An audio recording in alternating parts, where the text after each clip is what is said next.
Assalamualaikum warahmatullahi wabarakatuh. Bertemu lagi dengan Pak B. Kali ini Pak B akan membahas sedikit berbeda atau ada sedikit perbandingan begitu ya. Oke, pilih mana, investasi emas atau investasi properti.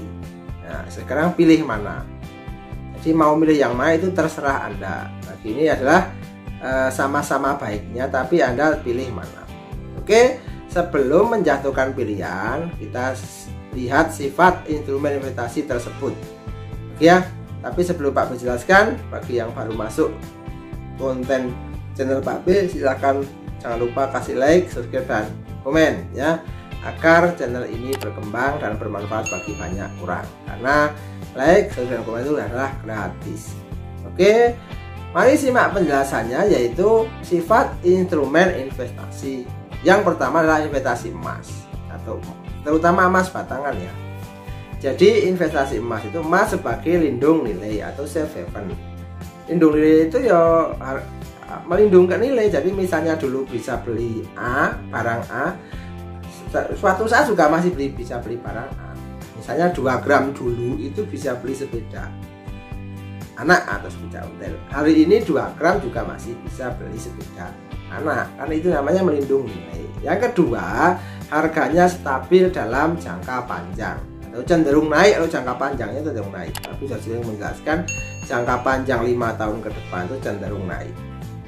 Kalau tidak percaya, lihat 2018 saja sampai 2021, 18, 19, 20, 21, nanti 4 tahun itu dilihat dulu harga berapa, sekarang harga berapa.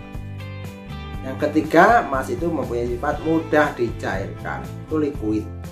Yang keempat adalah dananya fleksibel, bisa besar juga oke, kecil juga oke. Dan kelebihan yang tidak dibeli adalah berapapun mau menjual ada yang beli. Berapapun menjual, misalnya mau menjual 1 kilo ada yang beli, menjual 1 gram ada yang beli, menjual 2 gram ada yang beli, karena adalah barang yang bernilai sepanjang masa.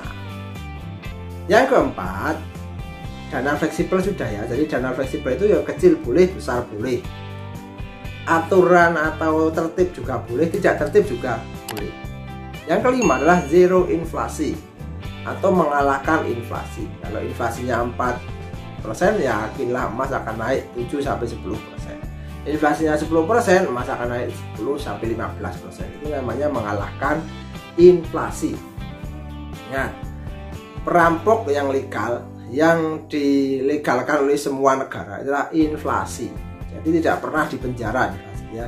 Dan itu akan terus menerus. Kita lihat barang dulu 100.000 dapat apa, hari ini dapat apa. Dulu telur harganya berapa, hari ini harganya berapa. Dulu Pak B kecil telur harganya 100 rupiah, hari ini 100 rupiah dapat apa. Permen saja nggak boleh, permen saja sekarang 503, ada yang 501. Itu namanya inflasi.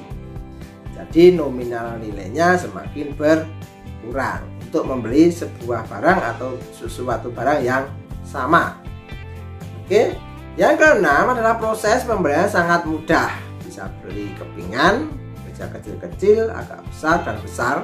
Jadi bisa kecil seperti ini, 5 gram, 10 gram ya, 5 gram, 10 gram itu bisa, atau langsung 1 kilo juga is oke, silahkan saja kalau punya uangnya ya. Bisa menabung emas juga bisa ya, namanya fleksibel. Ini namanya fleksibel, 10.000, 20.000, tapi kalau bisa ya 100.000 lah misalnya bagi pegadaian, atau misalnya punya pegadaian kita tinggal top up, selesai. Semudah itu untuk melakukan investasi. Yang berat adalah memulai. Dan yang kedua, konsisten, terus menerus mengisi tanpa mempedulikan isinya sudah berapa.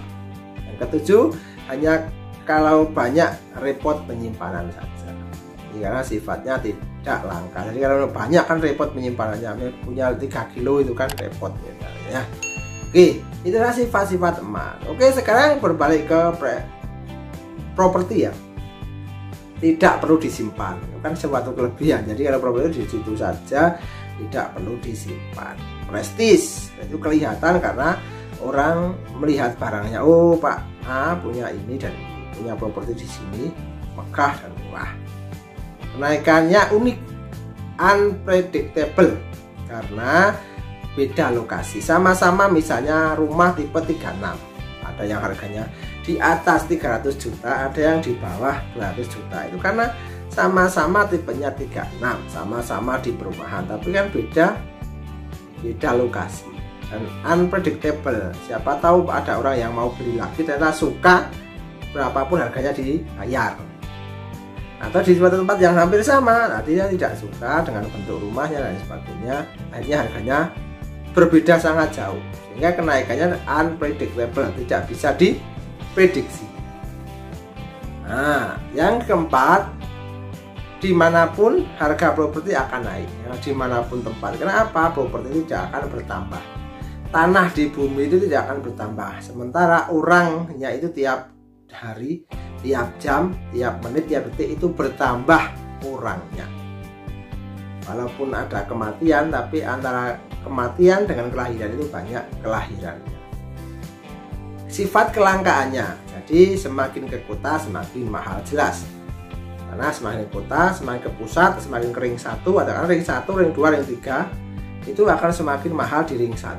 Nanti ke ring 2, ring 3, baru ring yang selanjutnya. Itu pasti akan naik. Dulu harganya berapa, harganya berapa.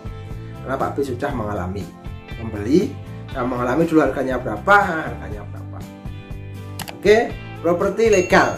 Nah, kalau properti legal bisa dijaminkan bagi yang menjaminkan loh, tapi Pak B tidak menyarankan untuk menjaminkan, ya. Tuh.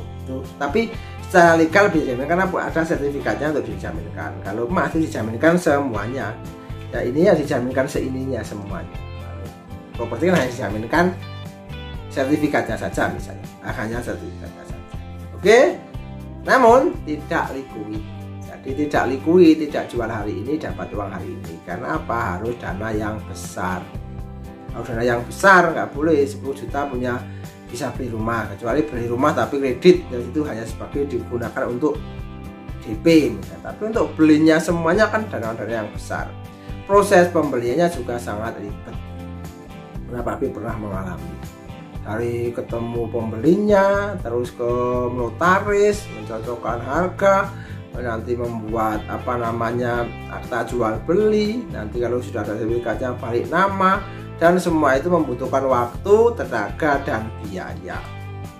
Seperti itu, tinggal pilih mana, silahkan saja. Kalau Pak B, kalau Anda misalnya punya uang, dua-duanya bagus. Kalau sudah punya beberapa rumah bisa disewakan sehingga ada rental, ada cash flow-nya, nah, tiap bulan atau tiap tahun ada cash flow. Kalau masanya mengharapkan kenaikan harga. Kalau properti itu ada cash flow-nya, ada rentalnya ya, sewanya, ada juga kenaikan harga. Oke, keputusan ada di tangan Anda sepenuhnya. Kami hanya bisa menyampaikan seperti ini berdasarkan pengalaman, pernah beli, pernah merasakan. Oke, jangan lupa kasih like, subscribe, dan komen agar channel Pak B semakin berkembang dan bermanfaat bagi banyak orang. See you next time. Assalamualaikum warahmatullahi wabarakatuh.